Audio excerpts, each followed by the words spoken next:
What is up, everyone? Welcome back to Base Damage. Hope you're all having a wonderful day today.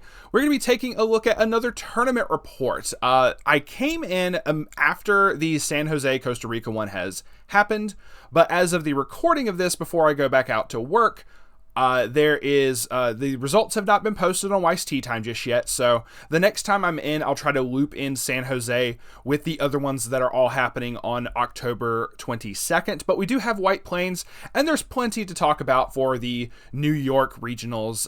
One shoutouts, I believe, to Riaz. I'm not 100% certain. I saw this morning that the Refresh Point Boys had posted up a new episode talking about what happened in New York, supposedly. So go listen to their podcast episode talking about it. It's going to be much more detailed than me.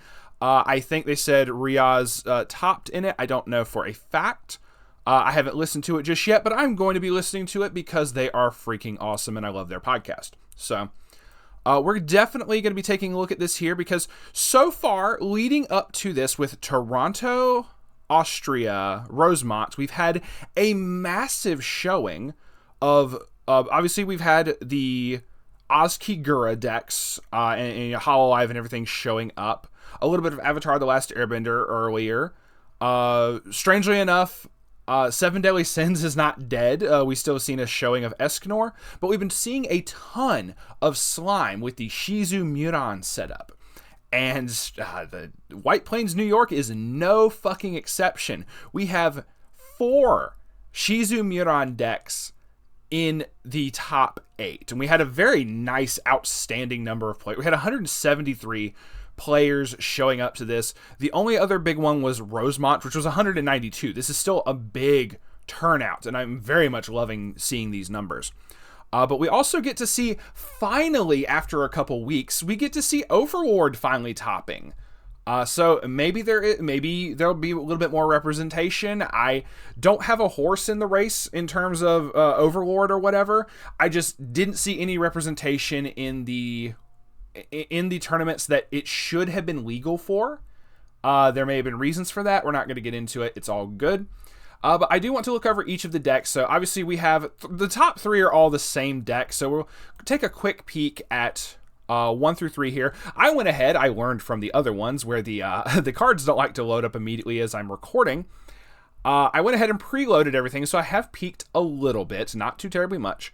But we do have like I said, the Shizu and the Muron setup based off of this level 1 Shizu right here with Legendary Hero, and this Muron right here. And it looks like they tried to do a little bit of an extra setup, adding in the Climax combo, the spin trigger for this particular Rimuru right here, to be able to pay a cost on attack to burn for some damage. It also has a memory effect. Let me see. Just reading it. So it actually does have a combo thing with like the Shizu and the successor Rimuru and Predator Rimuru. I don't see Predator in here. But regardless, it is a very interesting setup. It actually did have a different Climax combo setup, whereas the other 2 were the 8-pant setup with the top end being the various level 3s that let you burn and do clock shoot damage and stuff like that. This one we had a couple SPs in here I thought was kind of cool. But once again, a 8-pant setup for spots 2 and 3. But then we do get to some Alice shenanigans. Alice not having as big of a representation, it feels like. The slime feels like... The slime deck feels like it's been the one that's been the top dog. So it's very interesting because once again, I never heard anybody saying anything about it. That's just me. But it is the typical Alice setup with silica. Nothing super spicy in here. I'm not really seeing a whole bunch of stuff outside of the norm. There is this silica. Okay. I'm just reading it. Okay, it's like a little salvage thing. This is for Always Friendly silica? Oh, okay, it's based off of this one. The new level 3? Okay, so this is an anniversary. Okay. So it makes certain that it lets you get to the level 3 to your hand. Okay, so actually I haven't really seen that played that much. That's just me. So that's pretty cool. A little bit of extra stuff here. Now let's get into the fucking Overlord deck. This is the shit that I've been expecting to see the past couple tournament reports, or at least in the last one. And it just really hasn't shown any representation until now. Like I said, there probably were people still playing it, but it hasn't topped. I expected this deck to be a bit more dominant, and it wasn't. But it's this Sorcerer King Ainz comboed with like this level 1 and everything back here that gives him hexproof, can't be reversed by your, just it and your opponent's cards can't become reversed. It gives it to this level 3 and everything. Utilizing the level 1 Shaltir combo, it looks like right here. But this like bounces out. It doesn't like really plus you anything. No, okay, it does. You get to salvage back a Grotesque Race or Nazarick from Waiting Room to hand, and then this goes to memory. I had to make certain I was reading it correctly. So being able to bounce out and it comes right back in is kind of nice. A little bit of Aaron shenanigans there instead of bouncing back to hand. Then we have a 7 Deadly Sin setup.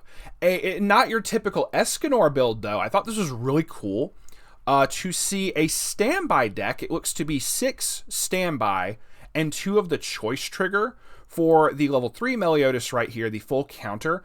When the character facing it attacks, you get to pay a stock. And if you do deal 2 damage to your opponent, it basically gives it the effect and everything. So this is really, I actually really like this Meliodas. But being able to stand by in maybe copies of this, the Bond right here, to do some shenanigans is really cool. Being able to stand by in the Elaine and let this, pay some costs to heal and everything. A little bit extra heals is always nice. I just really am glad to be able to see this instead of like all the Escanor shenanigans. But even then, we do have some Escanor because this is still a good card outside of the level 3 Escanor. Then we had, once again, another Shizu Muron. I'm going to take a quick peek. I don't really see anything outside the norm from what I've seen from the other builds. Nothing crazy. Nothing like just 8 pants. And it's there. And lastly, we did have a quintuplets, the 8-door being the Itsuki. This is such a very fun, very powerful deck in general. This level 1's busted AF. But yeah, also looks to not be running any... Oh, no, it is running a singular Nino. Otherwise, it's not running... Oh, no, there is Ichika. So the person does have some good taste in the Ichika. But that's whatever. So yeah, it's mostly just Itsuki right here, but that's all that you really need is the Itsuki cards because they're just really fucking strong. So yeah, no, I very like this outcome from the White Plains, New York regionals. I had to remember what the town name was. I am so sorry. But it does feel like especially with like some of the past ones, we had obviously plenty. Shizu Muron did show up in the Philippines, but we had Shizu Muron winning the Rosemont as well, and still had some showing in the later part of the top 8. So we didn't have it in Austria in any shape, form, or fashion, but it was showing up for the very first one in Toronto. So at least in the North America side, counting Canada in terms of being in North America, on the North American side, it seems that everyone is loving the slime deck, and it seems to have a very strong representation. So that could be something that ends up being hit later on, maybe a restricted list at the end of the season. I don't really want to see like a mid-season ban list. I would prefer to see it like at the very end of a lot of the other regionals. Like, let's get past Anaheim, and then we can deal with shit. If it becomes too much, I can understand them doing something maybe the beginning of November or middle, right at the tail end of it. But I would hope to maybe wait until after all the regionals are over, and then they could show maybe an updated restricted list prior to Worlds. I feel that would be an understandable time to hit stuff and be able to take more data from all of the different regionals that's going on and make a much more educated decision, as opposed to just, oh no, 4 slime decks topped in New York, we need to hit the shit. No, you don't need to hit it with just 4. It's oppressive right now, but more shit is coming out over the course of the next couple months as well. So we could see a change in what people are playing. So I just want to do, like I said, a quick tournament report and just kind of showcase this stuff. Very nice to see, a 7 Deadly Sins that isn't Escanor. Very nice to see Overlord finally showing up. And maybe there were more people, because it was 173 people. Maybe there were more people playing the Overlord deck, but I was not there on the ground floor. It would be better to, once again, go over to Refresh Point and listen to them. They probably have a much better, accurate representation. I'm just showing you who topped and what decks, what cards you can expect to see in the different decks. That's just me kind of doing a quick little showcase. But go over to them. Link for the Refresh Point Boys podcast will be in the description. Do please check them out. Give them a subscribe and everything, because they are awesome. They deserve it. But with that, we will be signing off for now. Thank y'all very much for watching. We'll see y'all on the flip side. Peace out for now.